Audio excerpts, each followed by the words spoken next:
Hey, Charles Hutcherson, Jeremy Briggs, Jason Maryland. We're live with the hype, the rundown. So here's the three. These are the guys to expect every week. Last week, me and Jason had opportunity to kind of introduce ourselves a little bit. Give a moment to JB to let us know about him, and we'll go from there. All you, boss. Man, that's too much energy, Jason. I'm just saying. I think the anticipation was you.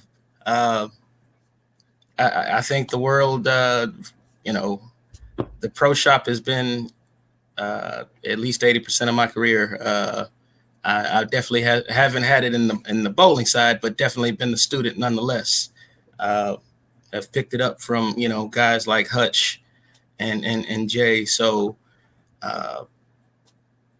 student of the game nonetheless, but I've definitely learned a ton from the pro shop side of things. So yeah, I'm definitely blessed on both sides of things, and yeah, it's just been huge but blessing, in a great experience all the way around. How many years you been on staff? This is going into year 6, so 5 years. 5 years on staff with the Brands of Brunswick. Okay, just in case for the people who can't see your shirt, just wanted to clarify that. What? I just wanted to make sure you can see. Here you go. I'm sorry. Just want to make sure you see this beautiful face now. Got you. He is responsible for my first 300. He put that ball in my hand, so I give JB a lot of that credit, getting me to the mountaintop with that. Jason, you have anything before I get ready to bring on Mr. Sir Dino? Roll out the red carpet, man. Cue the interest music. Get the pyro ready. Let's get it. Sir Dino, what everybody came for. We have 2 people watching. The audience will grow. But let's bring in Mr. PBA Pro Dino Castillo. Sir Dino. Hello there. Hi guys. How's it going? It is going absolutely wonderful. Wonderful. Man. So bowling this weekend. Hasn't been too great, but it's the first of many to deal with. You win some, you lose some. It is what it is. Hey. But for those that don't know Dino Castillo, man, just give us a quick synopsis. I know you can talk, man, but just give us a quick synopsis. I'll give you guys a little bit of a rundown. Obviously, you guys know that I've been on tour for, I don't know, X amount of years. I think I started on tour in 2005. Yep. Been on tour ever since. I bowled religiously during that time from about 2005 to about 2011. I had to focus on family and running shop. I've been in the pro shop business for God knows how long, but over the last probably 9 to 10 years, I've kind of juggled with the business and the bowling as well as family. So now in the later part of the years, it's I shouldn't say less about it, but it's less on the main tour. Okay. And now 2021, turning 50, I focus to the senior side. Okay.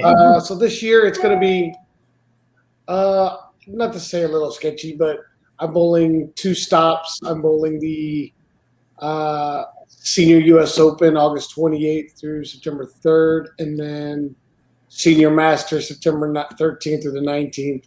Okay. There is some traveling going on along in there, but the reason why I'm only getting to bowl 2 stops is because the time frame of me turning 50, July 2nd, there was already several events going on.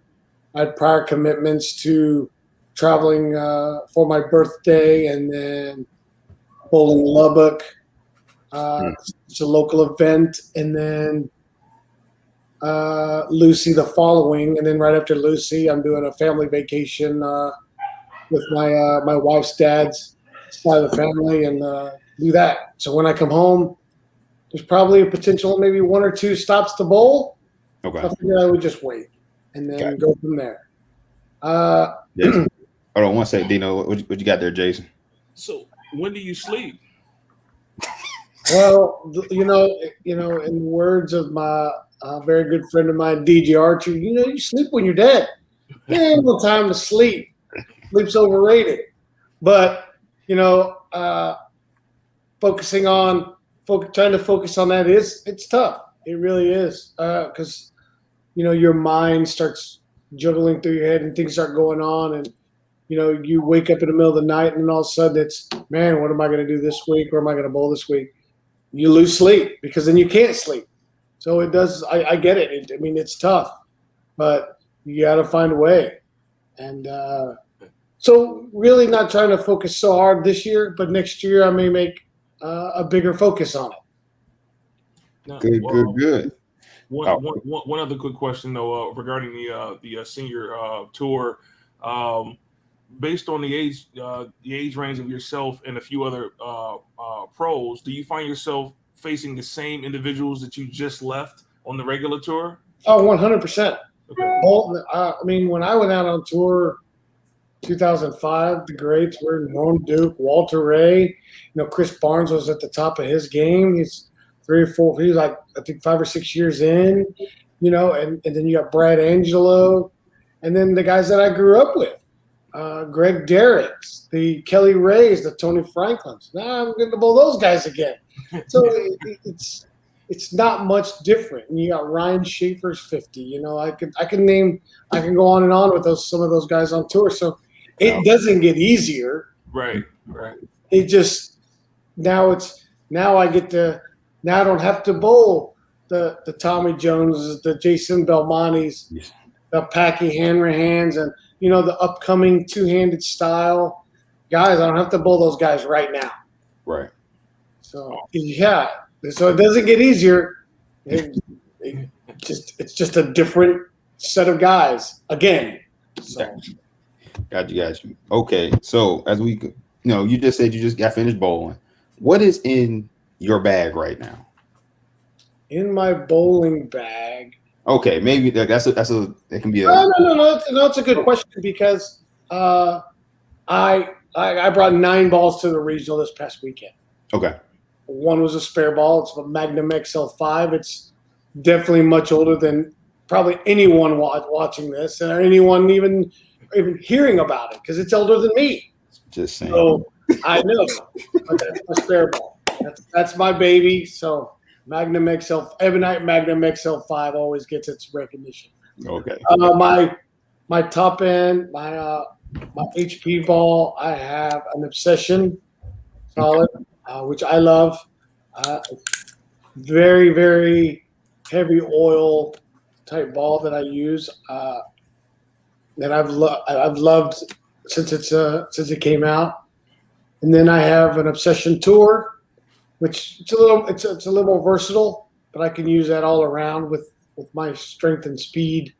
I'm able to use bigger balls with that. My benchmark balls, knockout. I brought a knockout, which is probably my favorite ball in my bag. Yes. They live by that ball. Most of the guys on tour don't really like that ball because it's too clean and too angular, but I seem to like that ball quite a bit. Mm-hmm. I used Purple Hammer, of course. Everyone's got to have a urethane ball. Point blank. The problem that I had, before I go on, so Purple Hammer, Allure. I had a pin down Allure, which is another one of my favorite balls on shorter patterns. It's lends out the pattern pretty good. And then Incognito Pearl. I didn't use that ball at all this weekend. I probably made a mistake because I should have. And then Black Widow 2.0. So those were pretty much the balls in my bag. So my struggle this weekend was I needed urethane. But I had a fresh cover Purple Hammer, the one made by Brunswick. That ball's strong. And I think it was just a little too strong for me. I actually needed my Hopkinsville Purple Hammer. A little more oil soaked. Definitely wouldn't hook as much. So I really needed that one. I didn't bring it. My fault. So, but I bowled okay. I started off bad, made some moves, bowled okay, pushed through it. But today in the Cashers round, awful, atrocious. Let's not even talk about what I did wrong. And the only thing I did right was bowl 5 games. That's about it. Hey, everybody had those weekends. I think we all can sit here and definitely can speak to some bad experiences. But again, the bag, man. That sounds like you, again, from top to bottom, you covered a lot. So, and again, these guys always tell me about the knockout. I kind of experienced a lot of what the other tour players experienced with that super clean, super down lane. But I'll take some of the blame. My drill did a little suspect. But anyway, as we continue to move down, you own the shop. You are, part of that pro shop crowd. What's kind of, my bad, I'm sorry. What's kind of, I had this question for Jeremy originally, but what's kind of some of those big obstacles that you kind of face inside the pro shop? Well, I opened Garland in 2006 after my first year on tour. Wasn't very successful, but I'd been in the pro shop business at that point over 20 plus years. I worked at Don Carter West, and then I helped out Del Ballard when he owned it, and I helped out Bruce Rowe when he ran Triple Hewless. So in 2006, it worked out. Bill Green was selling Garland, so I jumped at the chance, took over the shop, and then built that to a very big shop. And I didn't want to rely on just one. I thought my eyes were definitely much bigger in the pro shop business, so I took over a second one, and then a third one, and then a fourth one, and then a fifth one.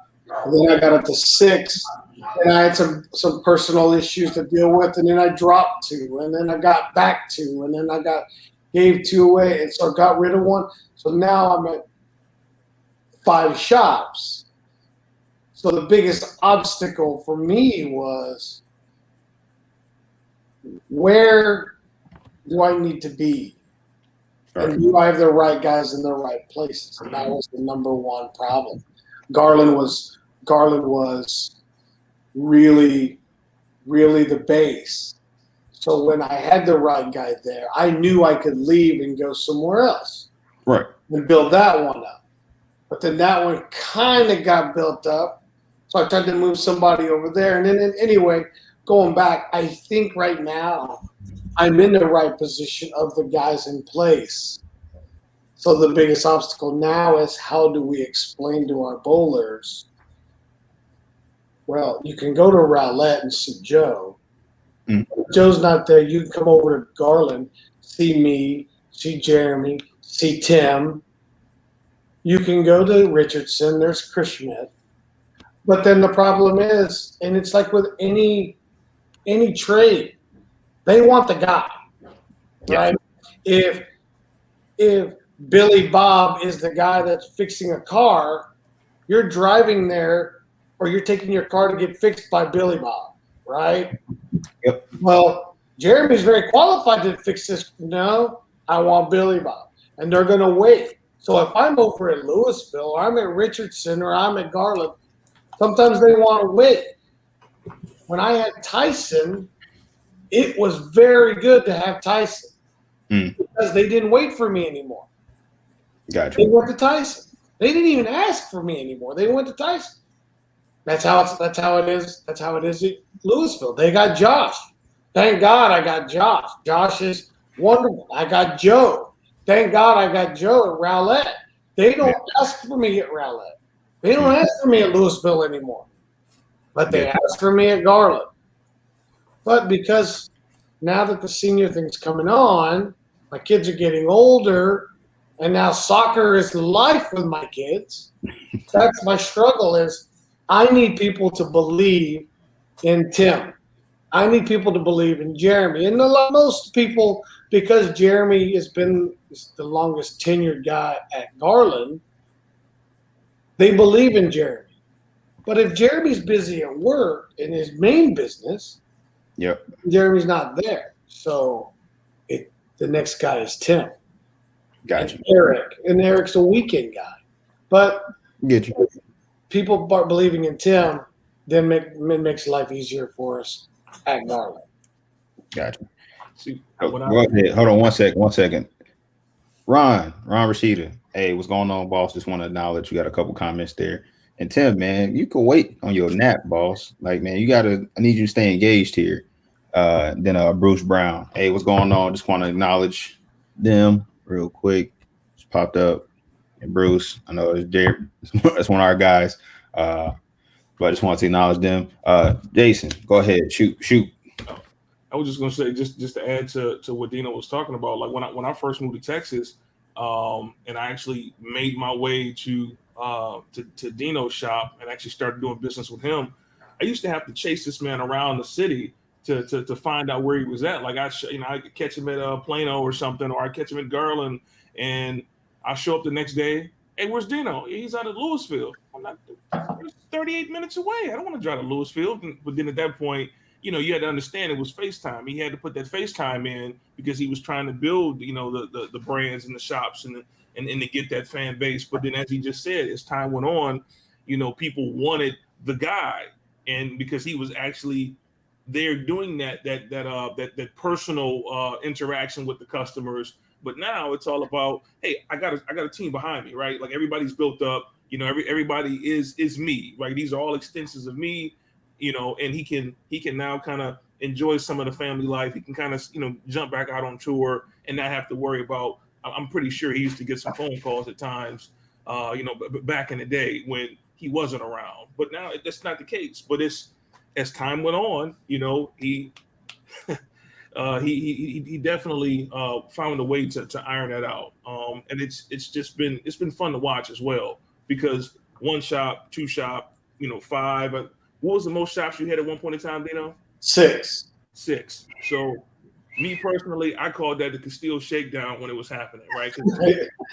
I mean, it was one shop, 2, and then you look up and it's like, okay, he's over here now, and then Richardson came, and then, Monopoly Man.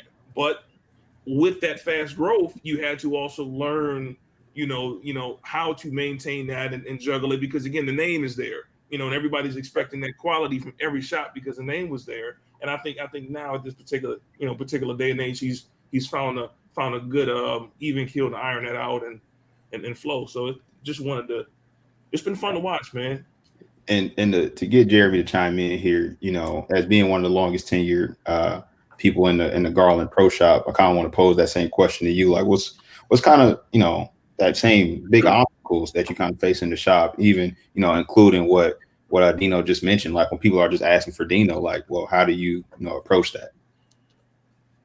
Well, so more Dino looks at it, of course, from the owner aspect. I'm more so I'm looking from a managing side, so I look, still business but managing, so I look more from a customer centric aspect of it, and how do we better make sure that the bowler's vision, making sure the bowler's vision is relayed and clearly portrayed, and at the same time we get that, and we're clearly putting that into the work. Okay. And it's 100% just as clean, so you see the Dino quality all the way through, and that's probably one of the biggest things that we harp, and so it's 100% quality. And I can attest to that, seeing that I've had both these two individuals on here drill me a ball or two in my time in Dallas. So again, appreciate all the insight. And these two, like, again, these are pro shop guys. They drill balls. These are layouts. If you have any of those questions, go ahead and drop them in the comments. Yeah. So we're gonna keep on moving down. Still with the shop, did you guys experience anything COVID related that you felt impacted the business at all?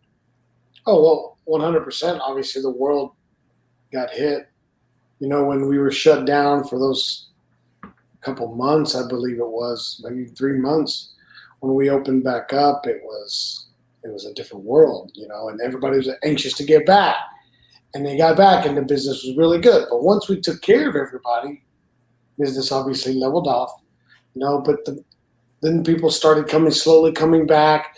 The government's giving everybody money, and they're spending it. And they spend it as fast as they get it, and which was all fine and good, and it's been like that, and it's slowly been like that. The problem that I fell into was, so when I went into 2020, I had to take over Garland. Let's go back to Garland. So I ran Garland, and people were so used to Joe over at Rowlett. Garland kind of fell off a bit, and so when I came back, I had to find ways to bring those bowlers back to trust, and know that Garland is where it's at. So Jeremy and I worked together along, and we butted heads throughout the first 3 months when we opened, because Jeremy knew it this way. Well, I wanted it this way. Well, Jeremy's like this, and I was like, well, I want it like that. So we butted heads, but it all worked out in the end. And Jeremy and I we sat down and we talked, we hashed it out. But then when I knew I needed help along the way, I had Tim that was working over at Louisville, was helping out, and he was sitting in the wind, just waiting alongside. And I said, Tim, you want to come over to Garland? He's like, yeah, let's do it. So he came over, and he kind of built a rapport with some of the bowlers, and people are actually going, hey, there's Tim. Hey, there's Tim. Hey, Tim, what's Tim? Everybody's on a first name basis with Tim. So it was starting to feel good with Tim. So then Jeremy, and Tim were working alongside each other, going on and seeing it, because at some point in time, Jeremy's going to have to back off to focus more on his business and slow down. So he's here and there. I'm obviously doing a lot of traveling, so we need a guy. Yep. Who's that guy going to be? And it wasn't going to be Eric. So then it became, needs to feel. what do you think about Tim? I said to Jeremy, I asked Jeremy, I said, hey, what do you think about Tim? He's like, I like Tim. I like the structure. I like how he is. So let's do it. So we got a couple of, let's say part-time guys. Tony Thayer, who's been an absolute wonder, still needs to work on some technique and stuff, but Tony's been fun. Tony's he's a people person. He knows how to talk. It's great. So, but the COVID hit us, but there was still the building the clientele back, not only because of COVID, but mostly because of the trust that Garland had lost, because it was a turnover. It was a high turnover that we had going through. Gotcha. And like you said, people changing, some people having limited schedules. You guys doing what you do best, man, is adapting and moving forward. So, but as we continue to move on, everybody, everybody's here is excited, for the most part about, man, what new is coming from the brands of Brunswick. That people love hearing about equipment. So what are the ones that are just exciting, knocking your socks off? You generally get them a little early.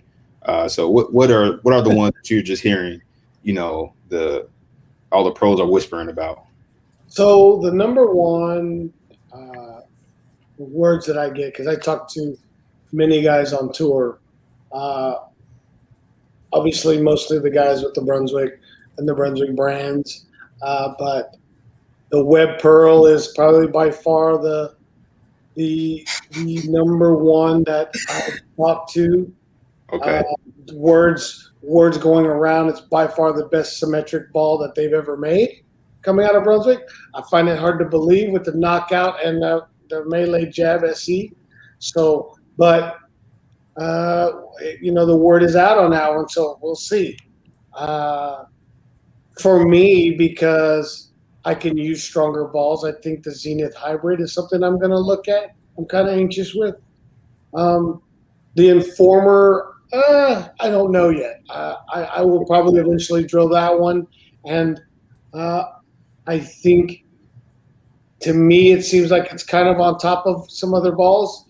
So Scorpion seems to have that kind of look that I could see. I think it's really close to the GB4. I think the GB4 is a touch stronger. But I was looking for something along the diesel torque motion. So I for some reason I seem to see the Scorpion as that ball.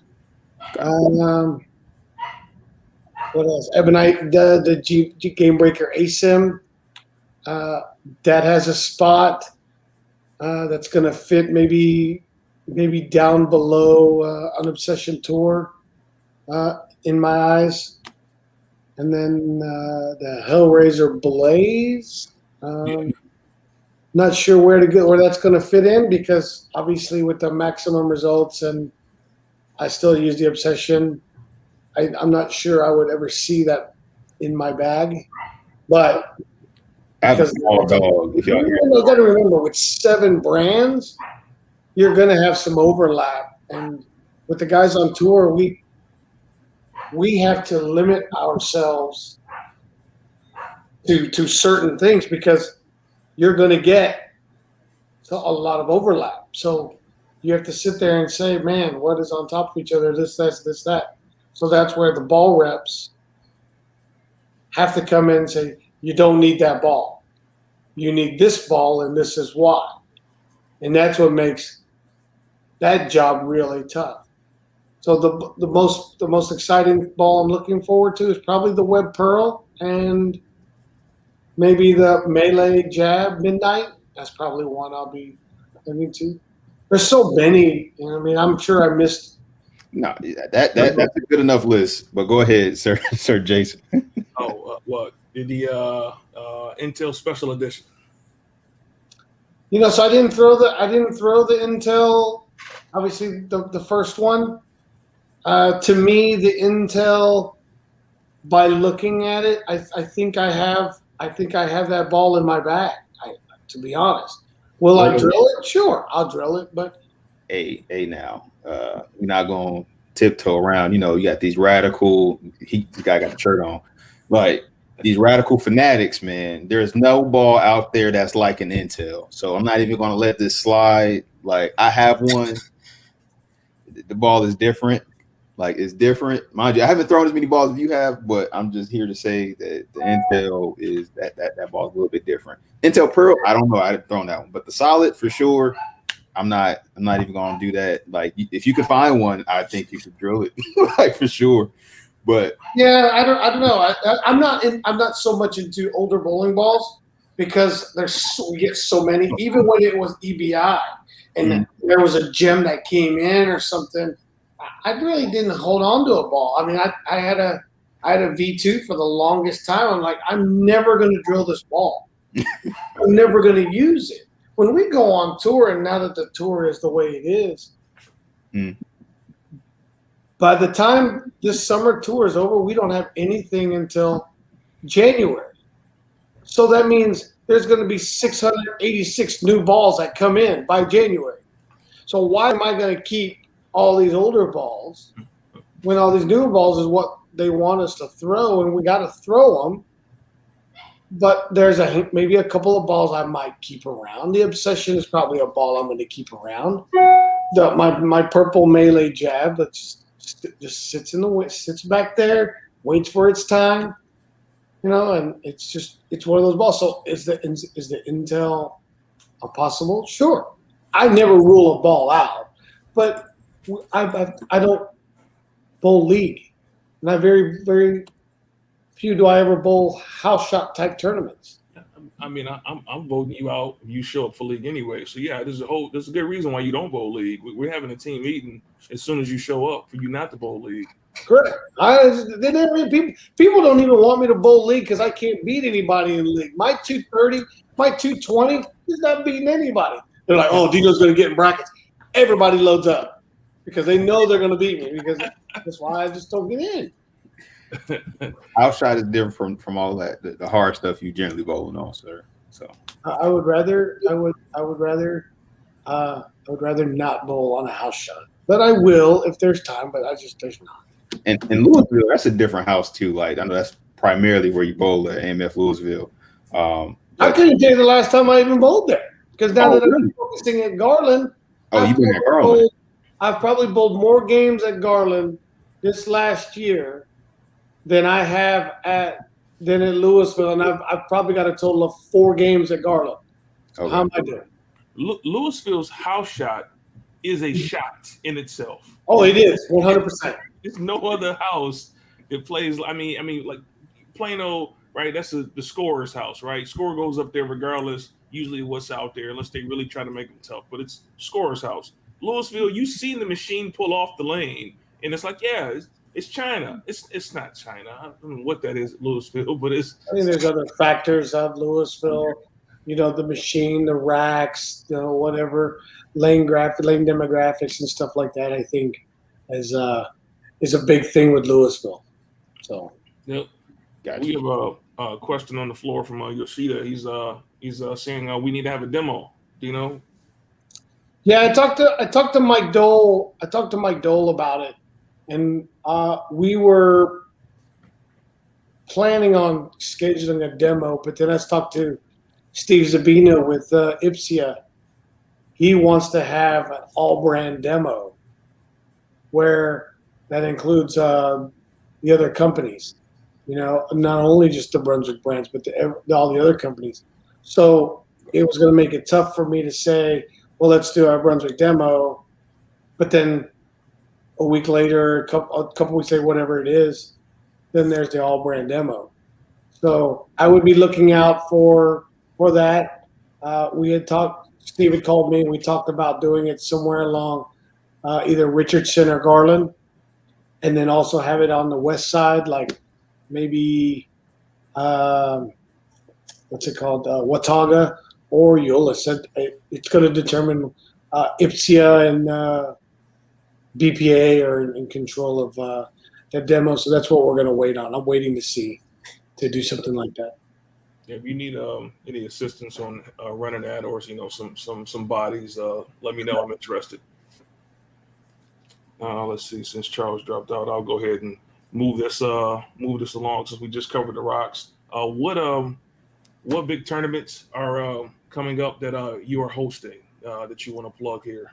So, like this coming weekend, which I don't know if you guys signed up. I know there's a lot of guys out of town, but there is a doubles, any combo doubles at Louisville this weekend.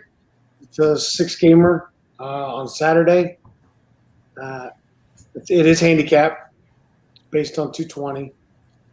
That's this weekend. I will actually be in Lubbock bowling this weekend. But we do have TBST, the bowling shop tournament, is hosting an event at Louisville. So if you guys want to look it up, check it out on Facebook. Pull up DF Dubs 21. Do that. The biggest event we have is our 13th annual Kickoff Classic. This is going to be the biggest one to date because we're going to pay $10,000. It's limited to 104 teams. Okay. So we're about 3/4 full of kickoff. That will be at Garland on August 21st. Saturday, 2 squads, and then Sunday the kickoff doubles. I think we're on our 4th annual kickoff doubles, which is that Sunday morning, which is a great event in itself. And then the newest event for TBST, we're actually going to run a Scratch Texas Bowling Festival. I made an announcement a couple weeks ago. Something's coming big, and save the date, November About the 12th. 11, 12, whatever that weekend is. Weekend. Which there's a Thursday night. There will be a doubles, any combination. Anyone can bowl. If you want 2 pros to bowl together, they can. You want Kyle Troop and Frankie Lavoie together, they can bowl together. Don't advertise that. We don't need all that. Yeah, but you got to remember on a modified house, they're as equal as anybody else. The modified house is basically just maybe just a little bit more volume, I don't know. I'm going to work on it. Okay. And then that's a doubles on Thursday, then a big team event on Friday. Any combo. So if you want the best 5 in the world to bowl, and I can tell you historically, do you get the best 5 bowlers in the world to bowl together? They never win. Okay. I've seen it hands down. Well, we bowled a tournament on tour. They had Tommy Jones, Chris Barnes, Wes Malott, Bill O'Neill, and Belmonte. That sounds. That team never won. They made a show, but they didn't win. You know, and I think the first year was Matt O'Grady, Alex Cavagnaro, Danielle McEwen, and I don't remember the other two, but and that goes to show you it's not always the best team wins. It's the best camaraderie together, the best team cohesion, I guess you could say. My team, it was me, Doherty, Maldonado, Blanchard, and DJ Archer. And we're no factors, and we made the show every time we bowled that tournament. So, like I said, you can put the best team together. It don't necessarily mean they're going to win. And then to finish off the weekend is the TSO, the Texas Scratch Open, and pays $10,000. So we should have flyers out this week. That's what TBST is putting on. We have a couple other tournaments in there, but those are the 2 focal points: Kickoff and Texas Bowling Festival. Right. The Bowling Festival, I'm trying to make sure I get a team. I need somebody to get me on a team down there for that one. Definitely trying to figure out how to make that happen. But Jason, you have something? I was just gonna say that the kickoff, man, is to a point to where folks are flying in from all across the country for this tournament. That's how big it's gotten over the years. The action, it's a well-run tournament, unlimited brackets, to my knowledge, correct? That is correct. So I mean, you guys pay by 800 brackets. I've had guys pay 1,000 brackets. Yeah, I mean, it's whatever your fancy is from an action standpoint, whether it's competitive bowling or side action, it's there at that tournament. Okay, cool. Speaking, you mentioned all the team stuff.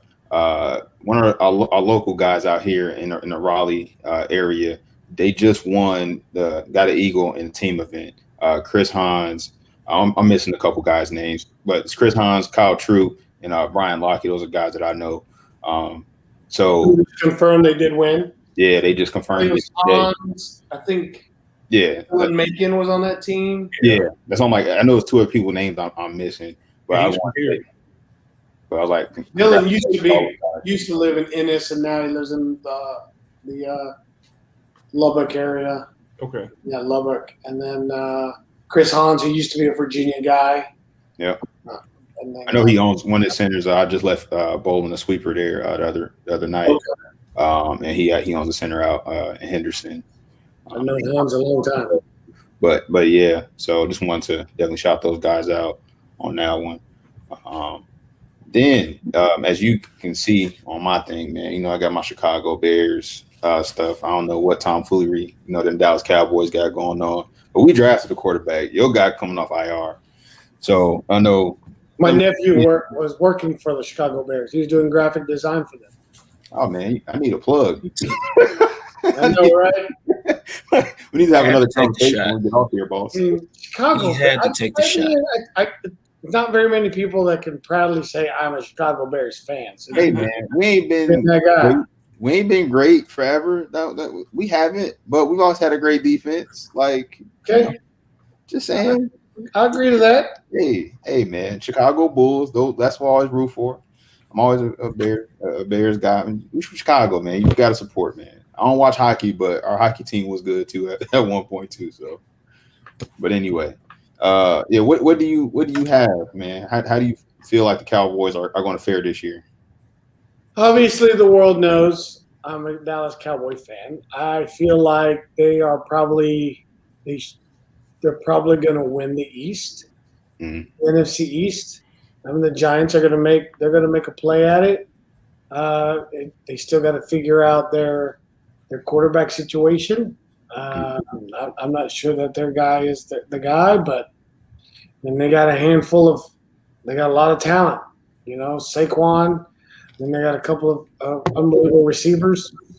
I think Washington can make a play if they can figure out their quarterback situation. Their defense is probably the best. Or the name of the organization. Philly is distraught. They got no running back. They got a few receivers here and there. Philadelphia's dead. So if I was going to put it in order, in best case, I think it would be Dallas, Washington, New York, Philly. Okay. I think Dallas makes the playoff and loses again. I mean, that's their history, man. Like I don't know that it's just so much history. I just think that with being apprehensive of Dak, I think Dak is the guy. I'm a believer in Dak. MVP talk. That's what I'm hearing. MVP talk. I mean, that's a hard sell. You know, I mean that's a hard sell. When Kyler Murray, if Arizona could step up their game, I think you're going to look at Kyler. I think Russell Wilson is still going to. I mean, he's got the arguably the most freakish athlete in the world in DK Metcalf. Right, and he's going to catch it somewhere on the field. He might not be there. He might not be there mid-season. And then you still got Brady. Brady. Doesn't matter. So Brady is canceled out everything else. Like, is the Cowboys' run game back this year? But Dallas Cowboy fans are in. I don't know. Zeke is definitely the number one guy. I think if the offensive line can be back to where it was, the problem is they lost 3 big names on that line. So if they can get back to that guy, I think they can. The run game, but they have to trust the run game. They can't abandon it like they always do. Yeah, I mean, for Dak to be MVP, that means he's got everything else around him clicking on all cylinders to where he's, not forced to kind of create. Correct. Everything. He's not Aaron Rodgers. Correct. He's not Brady. He's too mobile. He's too much of a mobile quarterback. So therefore, he has to create it. Where Tom, he knows the field. Aaron Rodgers knows the field. So I mean, he's got probably arguably he might be a candidate for MVP again. From a receiver standpoint, who's in the 3 hole? Because you got Coop, and then you got CD and Gallup. Gallup. Okay, that's right. Yes. CD did get off last year. Okay, yeah. 3 stud receivers. It's going to be interesting, man. If Blake Jarwin continues his streak, there's 4, and then Zeke.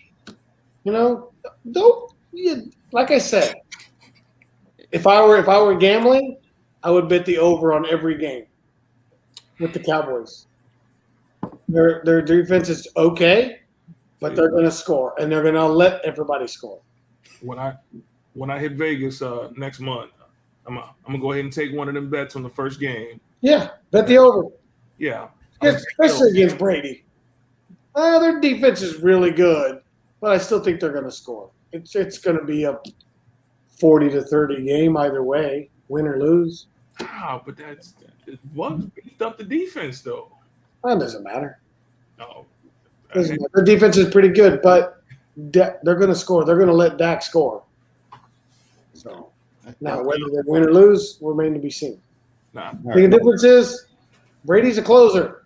He may lose this first game, but I promise you, in the end, Brady's going to be there. At the end of the season this year, though, it's only going to be one champ. And it's going to be these guys right here. You lost your ever-living mind. It's going to be these guys right here. Bonkers. That's who it's going to be. You're supposed to put up some Lions or something. My man. Who's their quarterback again? That's my team. I know. Who's your quarterback again? Lamar Jackson, man. Yeah, he's on the fantasy team for a couple of years. He did me right. Lions right. Jared Goff is the Lions quarterback. I mean, you know what? To be honest, real quick, Stafford is going to get off this year. Watch. You lost your ever-living mind. Stafford's going to get off this year. Only because he's a Dallas boy. He will have a good season. I do concur. But as we go ahead and move on, man, we got 45 minutes in here. NBA Finals. I don't know if you caught that game last night. I did. Believe it or not, that was the first game I've watched all season. I'm a Maverick fan. I'm a hometown fan, not a diehard fan. I have Dirk on my wall. I'll probably have Luka if he remains a Maverick, which I think he will be. I think Cuban is in love with him. But last night's game, man, you know what? Deja vu. This is gonna sound really ugly of me. I don't want Phoenix to win it all because then I'm gonna have to hear it from Tyson Brannigan. Yes. I have to hear it from him. But I want Phoenix to win because of Chris Paul. I know Chris Paul. You know, I've chatted with him. We don't text each other like a couple of other guys that I know, but when I see him in the events, he knows who I am. I've drilled several bowling balls for him. Okay. So I'm a big fan of Chris Paul. And if there's one thing I want, who I think deserves to win, I think it's Chris.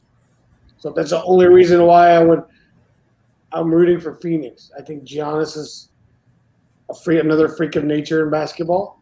Yep. I think their depth is probably going to take them home, bring them home.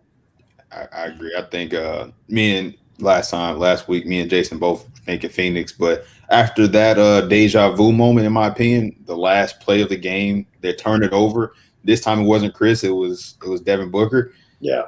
I mean, that from the looks of it, you know, the youth is gonna, you know, lose out on this one. Phoenix about to run the table. Man, I think you go to Vegas on that one. I'm pretty sure it's kind of a toss-up. I don't think anybody feels strongly either way, but I just have a feeling Giannis is going to continue to put up numbers. Devin Booker dropped 40 and lost again. Correct. So I don't know. I don't know what else he can do. Stop turning the ball over. They just need to stop turning the ball over. That's it. All them turnovers is what killed them. That's another thing. Is you don't always have to shoot. Ask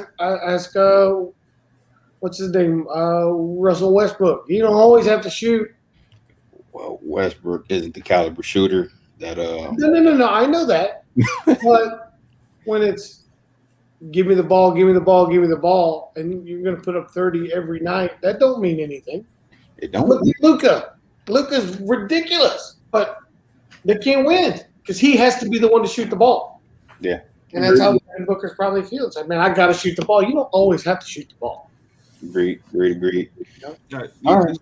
These last couple games, DeAndre Ayton was taken out of the game. They found a way to kind of quiet him down a bit because he was a monster of games 1 and 2, and then completely just average.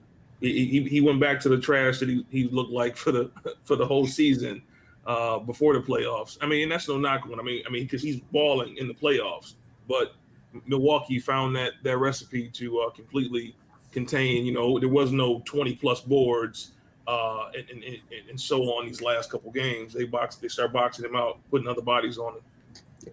Great, yeah. So we're gonna see what happens last 2 games. We'll definitely chime in later next week about that one. There's gonna be 2 games. I think there's gonna be one more game.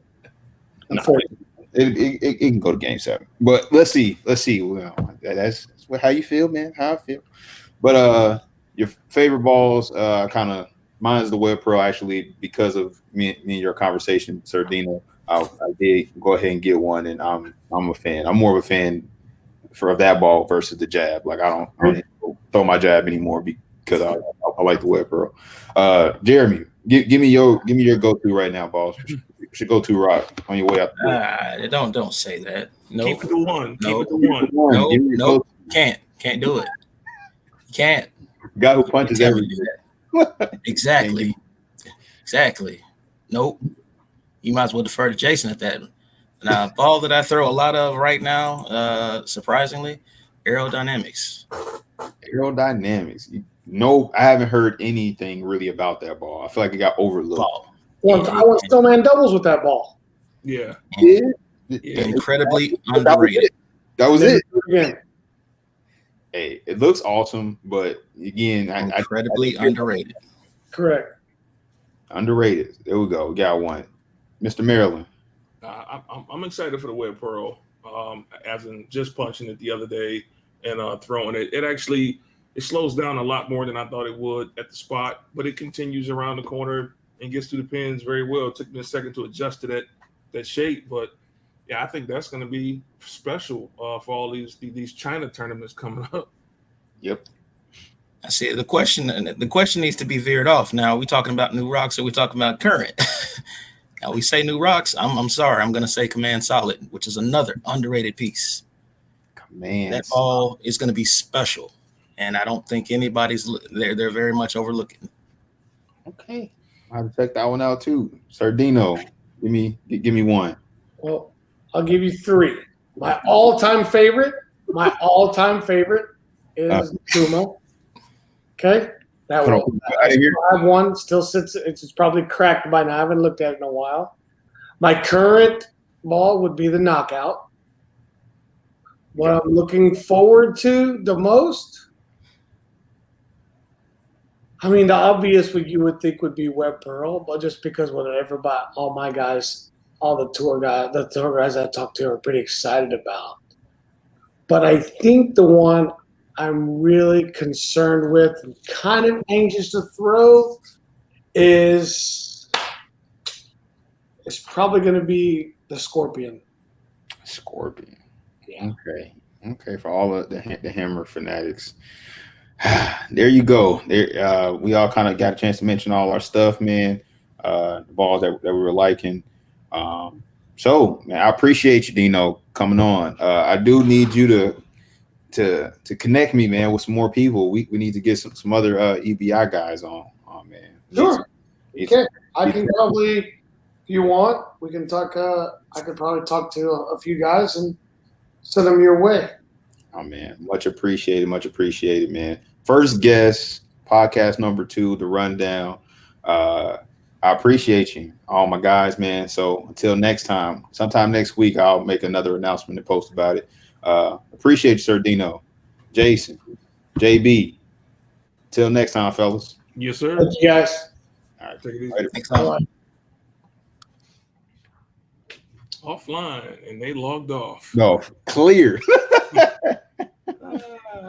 Yeah. Oh, still live. Whoop.